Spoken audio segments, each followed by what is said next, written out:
بسم اللہ الرحمن الرحیم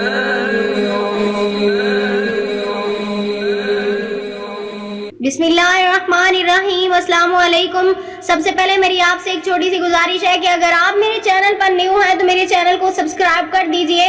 آج میں آپ لوگوں کے لیے ایک ایسا وظیفہ لے کر آئی ہوں جس وظیفے کے کرنے سے آپ اپنے من کی مراد پوری کر سکتے ہیں۔ اس انسان سے شادی کرنے کا وظیفہ جو کہ بہت سنگ دل انسان ہو، جس نے آپ کی زندگی تباہ کر دی ہو، آپ کسی کو منہ دکھانے کے قابل نہیں رہے ہوں، اس سے شادی کر کے آپ اپنی عزت کو محفوظ کرنا چاہتے ہوں۔ دوسرا بندہ رشتہ ختم کرنے کے لیے ہیلے بہانے بناتا ہو، وہ شخص آپ کو استعمال کر کے اپنا راستہ بدلنے کی کوشش کرتا ہو، تو انشاءاللہ تعالی اس عمل کے کرنے سے وہ بندہ آپ سے معافی مانگے گا، اپنی غلطی پر شرمندہ ہوگا، وہ آپ سے نکاح بھی کرے گا اور اپنا وعدہ بھی نبھائے گا۔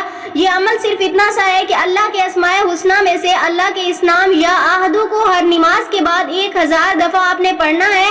آپ نے اس کو ہر نماز کے بعد اول آخر 7 مرتبہ درود شریف کے ساتھ پڑھنا ہے۔ اس کے بعد آپ نے اللہ پاک سے دعا کرنی ہے کہ اللہ تعالیٰ اس شخص کے دل میں آپ کی محبت ڈال دے۔ آپ اس وظیفے کو مسلسل اور مستقل 21 دن تک کرتے رہیں تو زیادہ افضل ہے کہ آپ اس وظیفے کو جمعرات سے شروع کریں۔ انشاءاللہ تعالیٰ آپ جلد ہی اپنے مقصد میں کامیاب ہو جائیں گے۔ وہ شخص آپ کے قدموں میں آ کر آپ سے اپنے کیے پر شرمندہ ہوگا اور آپ سے معافی مانگے گا۔ اگر آپ بھی یہ عمل کرنا چاہتے ہیں اپنے کسی جائز رشتے کے لیے تو کمنٹس میں مجھے اپنا نام لکھ دیں، ہم آپ کو اجازت دیں گے اس عمل کی۔ میں امید کرتی ہوں میری آج کی ویڈیو، آج کا یہ عمل آپ کو پسند آیا ہوگا۔ اگر میری ویڈیو اچھی لگے تو اسے لائک شیئر ضرور کیجیے گا اور میرے چینل کو سبسکرائب کر دیجیے گا۔ ملتے ہیں پھر کسی نئے عمل، کسی نئے وظیفے کے ساتھ، تب تک کے لیے اللہ حافظ۔